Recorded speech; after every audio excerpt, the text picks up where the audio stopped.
keselamatanku. Jikalau Dia di pihakku, terhadap siapakah ku gentar? Tuhanlah kekuatanku, Tuhanlah nyanyianku, Dialah keselamatanku. Jikalau Dia di pihakku, terhadap siapakah ku gentar? Tuhanlah kekuatanku, Tuhanlah nyanyianku, Dialah keselamatanku. Jikalau Dia di pihakku, terhadap siapakah ku gentar? Tuhanlah kekuatanku, Tuhanlah nyanyianku, Dialah keselamatanku. Jikalau Dia di pihakku, terhadap siapakah ku gentar?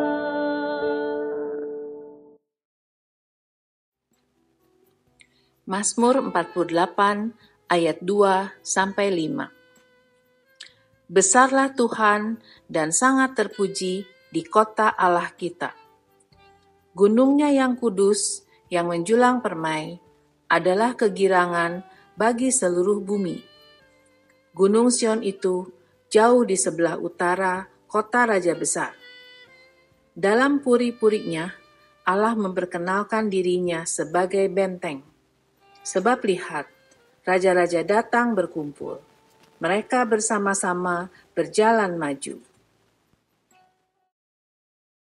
Selamat pagi, Bapak, Ibu, saudara-saudari, dan adik-adik dalam persekutuan doa pagi di GKI Surya Utama.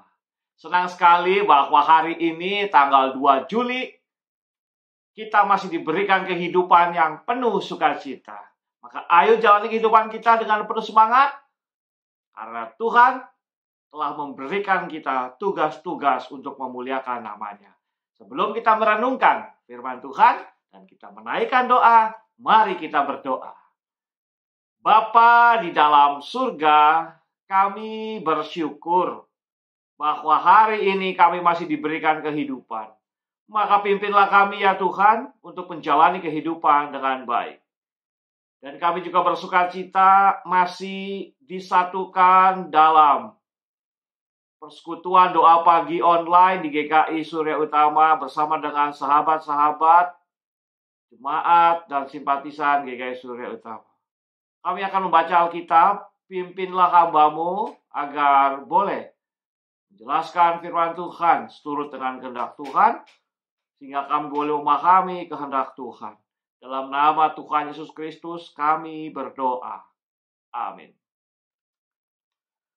Mari kita memperhatikan surat 2 Korintus pasal yang ke-10.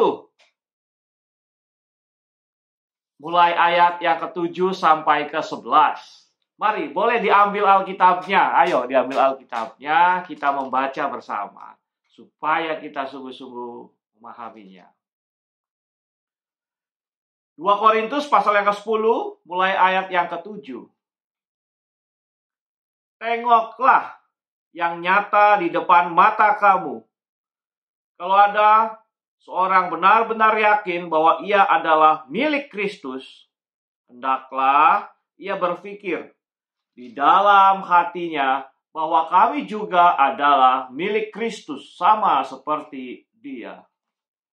Bahkan, jikalau aku agak berlebih-lebihan bermegah atas kuasa yang dikaruniakan Tuhan kepada kami untuk membangun dan bukan untuk meruntuhkan kamu, maka dalam hal itu aku tidak akan mendapat malu.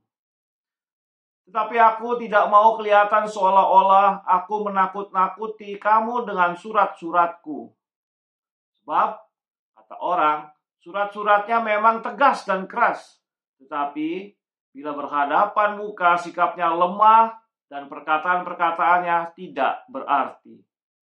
Tetapi hendaklah orang-orang yang berkata demikian menginsafi bahwa tindakan kami bila berhadapan muka sama dengan perkataan kami dalam surat-surat kami bila tidak berhadapan muka. Sampai di situ pembacaan firman Tuhan. Berbahagialah setiap kita yang mau memahami kebenaran kehendak Tuhan dalam ayat-ayat Alkitab yang kita baca. Saudara yang diberkati Tuhan, tema persekutuan doa pagi kita, firman-Nya adalah jawab kritik dengan bukti. Salah satu kebahagiaan manusia adalah ia diakui keberadaannya. Dan seseorang yang diakui keberadaannya itu adalah orang yang diberikan apresiasi, contohnya, dipahami kehadirannya, mendapatkan hal-hal yang penuh dengan pujian paling tidak. Nah, ketika kritikan datang, rata-rata dari kita kurang suka untuk dikritik. Kritik boleh, tetapi kadang-kadang kita meresponnya itu dengan defensif, mencoba untuk membela diri, dengan menjelaskan bahwa hal-hal itu tidak benar, kritik aku sudah melakukan segala sesuatu semaksimal mungkin. Kurang melihat apa esensi, apa dasar kritikan.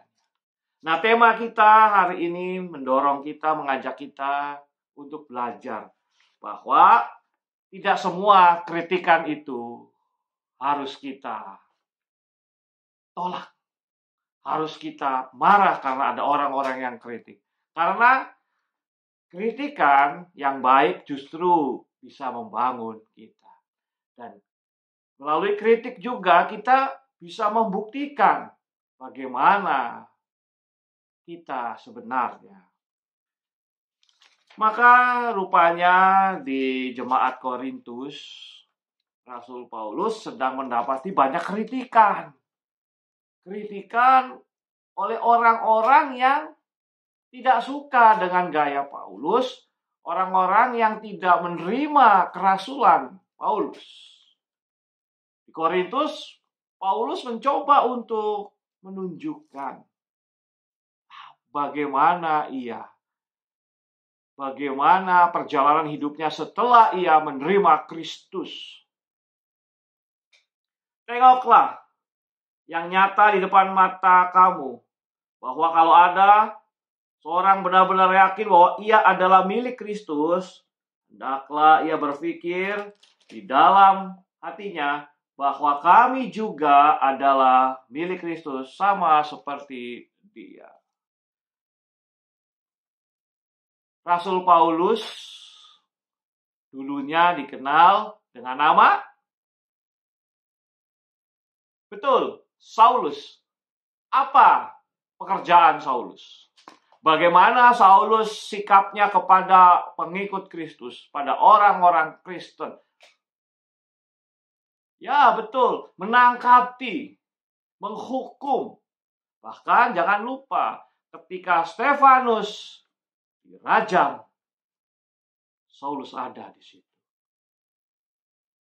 Tetapi setelah menerima Yesus, dijamah Yesus, Saulus dipakai Yesus. Dan ia menyebut dirinya dengan identitas baru. Paulus, bukan lagi Saulus. Ada perubahan kehidupan. Karena melalui nama yang berubah itu, Paulus ingin menunjukkan bahwa masa lalunya memang kelam, tetapi masa depannya milik Kristus. Nah, bagaimana dengan kita? Ketika kita melihat orang-orang yang mau berubah, yang dulunya berdosa, mencoba untuk bangkit, meninggalkan dosa dan hidup baru. Apakah kita hanya bisa mengkritik mengingat masa lalu orang yang mau bertobat itu, atau mencoba untuk melihat kehidupan baru yang ia tunjukkan di dalam Kristus? Jawab kritik dengan bukti. Artinya bahwa kita yang melihat perubahan orang, tindakan orang, sebelum menilai, sebelum mengkritik, lihat dulu bagaimana kehidupan. Dan kita yang berusaha untuk hidup baru, ketika ada kritikan, bahkan mungkin juga cemoohan, kita lebih baik merendahkan hati. Bahwa cukup buktikan kehidupan yang baru yang ingin kita tunjukkan. Bahwa perubahan besar terjadi setelah Yesus di hidupku. Paulus mencoba untuk menunjukkan identitasnya yang baru. Bahwa ia ingin sungguh-sungguh hidup baru. Bukan mencari nama besarnya sendiri seperti dulu ia menangkapi para pengikut Kristus dan untuk mencoba menjadi pembela Taurat. Pembela nilai-nilai keyahudian yang sungguh-sungguh. Bukan Kristus. Tetapi Paulus mengalami perubahan. Bahkan jikalau aku agak berlebih-lebihan bermegah atas kuasa yang dikaruniakan Tuhan kepada kami untuk membangun, bukan untuk meruntuhkan kamu. Maka dalam hal itu aku tidak akan mendapat malu. Paulus yang dulunya penganiaya jemaat, setelah dijamah Yesus, diubah Yesus, ia menjadi pemberita Injil. Kita sudah tahu kan bagaimana kiprah Paulus. Ia sejak saat itu sampai sekarang bukti-buktinya kita bisa terima bahwa perubahan besar terjadi dalam kehidupan Paulus. Bahkan Alkitab kita Perjanjian Baru 13 kitabnya adalah tulisan Paulus, surat-surat Paulus. Maka apa yang bisa kita perhatikan di sini? Kalau orang lain melihat kehidupan kita yang lalu, mari kita jangan terpancing untuk juga merenungi masa lalu kita di luar Yesus. Ayo kita tatap masa depan bersama Yesus. Artinya ada perubahan, ada pertobatan. Tunjukkan, buktikan bahwa dulu memang mungkin ada kekelaman yang kita lakukan. Tidak sesuai dengan kehendak Kristus. Maka ke depan Kristus menguasai mulut kita, pikiran kita, dan perbuatan kita. Ayo tunjukkan itu. Maka tak perlu marah ketika ada yang mengkritik hidup kita. Cukup buktikan bahwa kritikan itu terus memotivasi kita untuk tetap menjaga perubahan yang besar terjadi untuk hidup sebagai pengikut Kristus, murid Kristus. Tetapi aku tidak mau kelihatan seolah-olah aku menakut-nakuti kamu dengan surat-suratku. Ini menunjukkan bahwa ada konsistensi, ada kesungguhan. Paulus bukan cuma hanya menulis, bukan hanya bisa teori, tapi ia menunjukkan ingin dilihat bahwa dirinya juga sungguh-sungguh berubah di dalam Kristus. Seringkali kita gampang mengkritik. Tapi ketika kita dikritik, kita marah. Maka ayo, baik si pengkritik maupun yang dikritik, jangan lihat masa lalu, tetapi lihat kenyataan yang sekarang bahwa Kristus hidup dalam diri kita. Ini artinya bahwa kehidupan kita yang baru sungguh-sungguh dikuasai oleh nilai-nilai Kristiani. diarahkan oleh kebenaran di dalam kasih Kristus.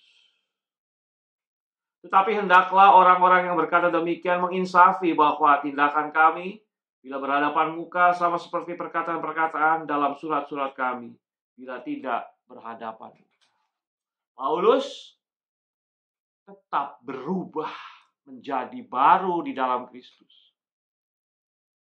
Ia siap dikritik dan siap membuktikan. Ini artinya bahwa ia sungguh-sungguh melakukan apa yang ia katakan. Bukan cuma omong doang. Tetapi ia pun melakukan kehendak Kristus. Maka Bapak Ibu, saudara-saudara Tuhan, jangan marah, emosi yang berlebihan. Ketika ada kritikan-kritikan tentang kehidupan kita sebagai pengikut Kristus. Cukup tunjukkan, cukup buktikan bahwa tutur kata, perbuatan, dan hidup kita didasari oleh kehendak Kristus. Diinspirasi oleh nilai-nilai kebenaran Kristus yang ajarkan. Sehingga dengan demikian, kalau kritikan itu benar, kita terima dengan sukacita. Untuk membangun kita lebih baik lagi. Untuk sungguh-sungguh membuat kehidupan kita lebih segambar dengan Kristus. Tapi kalau kritik itu tidak benar, terlalu mengada-ngada, cukup buktikan bahwa apa yang mereka kritik tidak terjadi dalam hidup kita. Bapak Ibu saya yang Tuhan, kritikan membuat kita makin tajam, membuat kita makin teruji. Asal kita mau membuktikan kebenaran kehendak Kristus dalam kehidupan kita. Selamat dikritik, karena itu akan makin membuat kita teruji. Karena kita siap untuk membuktikan bahwa kita adalah pengikut Kristus yang setia. Amin. Mari kita berdoa. Bapa di dalam surga, kami bersyukur untuk kehidupan yang masih kami jalani. Pimpinlah kami ya Tuhan, agar dalam kehidupan ini kami layak disebut sebagai saksi-saksi Kristus. Karena orang lain melihat Kristus sungguh hadir dalam kehidupan kami melalui perkataan, perbuatan, dan keseluruhan nilai-nilai kehidupan kami. Sehingga nama Yesus, Tuhan dan Juru Selamat kami itu selalu dimuliakan. Bapa di dalam surga, kami bersukacita untuk kehidupan kami berkeluarga. Tuhan, kiranya Engkau menolong kehidupan kami dalam pasangan, suami istri, orang tua, anak, sanak, keluarga. Ya Tuhan, biarlah dalam kehidupan kami selalu merasakan kehidupan yang saling menguatkan. Sehingga kehidupan yang didasari oleh iman Kristen, kasih Kristus, sungguh-sungguh menjadi teladan yang baik. Bapa, kami berdoa untuk mereka yang sedang bergumul dalam kelemahan-kelemahan tubuh. Maka ya Bapa, orang-orang yang sedang bergumul karena terinfeksi virus COVID-19, Tuhan, kami ingin menyebut nama mereka saat ini. Tuhan, berkatilah mereka, agar mereka selalu merasakan sukacita. Karena hati yang gembira adalah obat yang manjur untuk menghadapi virus COVID-19. Tuhan menolong keluarga yang mendampingi. Tuhan menolong orang tua, anak, sanak, keluarga yang sedang bergumul dengan status terinfeksi virus COVID-19. Oh Tuhan, kami mohon kiranya sukacita tetap ada dalam hati kami bersama dengan keluarga, agar sama-sama menantikan kesembuhan daripada Tuhan saja. Kami juga teringat ya Tuhan akan tenaga kesehatan di rumah sakit ataupun di tempat-tempat yang diadakan oleh pemerintah untuk menampung mereka yang terinfeksi virus COVID-19. Tuhan, Berkatilah para tenaga kesehatan, perawat, dokter, administrasi di rumah sakit, di tempat-tempat pelayanan kesehatan, agar mereka boleh merasakan sukacita yang baik, Tuhan. Tuhan, hati kami sedih karena kami juga mendengarkan banyak korban. Bukan saja orang-orang yang terinfeksi, tetapi juga para pelayan kesehatan. Tuhan jaga mereka ya Bapa, para pelayan kesehatan dengan hati yang sukacita. Kami bersyukur ya Tuhan, kehadiran mereka mau membantu orang-orang yang sakit karena virus COVID-19. Bapa di dalam surga, kiranya Engkau juga menolong proses vaksinasi di setiap bagian negara Republik Indonesia bahkan dunia agar boleh berjalan dengan baik, tidak dimanfaatkan oleh orang-orang yang berhati licik dan serakah, tapi tujuannya untuk menolong setiap umat manusia. Bapa di dalam surga, kami berdoa untuk pelayanan kesehatan GKI Surya Utama. Tuhan memberkati dokter, perawat, dan tenaga pelayan medis lainnya Tuhan. Kiranya Tuhan akan menolong mereka dalam segala keadaan yang ada. Ketika mereka melakukan tugas sebagai pelayan kesehatan di Poliklinik GKI Surya Utama, mereka juga dijaga dengan kesehatan dan kebaikan. Maka pimpinlah para pasien agar mereka juga mematuhi protokol kesehatan ketika berobat di Poliklinik GKI Surya Utama. Bapak, kami juga teringat akan mereka yang masih harus keluar rumah untuk bekerja. Tuhan tolong agar mereka, setiap orang yang harus keluar rumah, menjaga kesehatannya dengan segala kebaikan. Bapa di dalam surga, kami juga berdoa untuk setiap keluarga, setiap pribadi yang sedang berusaha untuk memulihkan roda perekonomiannya. Tuhan menolong dengan semangat dan sukacita. Karena telah 1,5 tahun lebih ini Tuhan, kehidupan perekonomian terus bergumul dengan kerja keras. Tapi situasi yang sulit ini membuat pekerjaan juga makin sulit. Tuhan berkatilah para pengusaha, para pemilik modal, ataupun setiap hal-hal orang-orang yang bekerja agar bukan hanya mementingkan diri sendiri, tetapi saling membantu. Bukan hanya memeras tenaga karyawan, tetapi juga saling memperhatikan dengan para pengusaha dengan penuh sukacita. Bapa di dalam surga, kami berdoa untuk situasi yang terjadi karena ketidakamanan.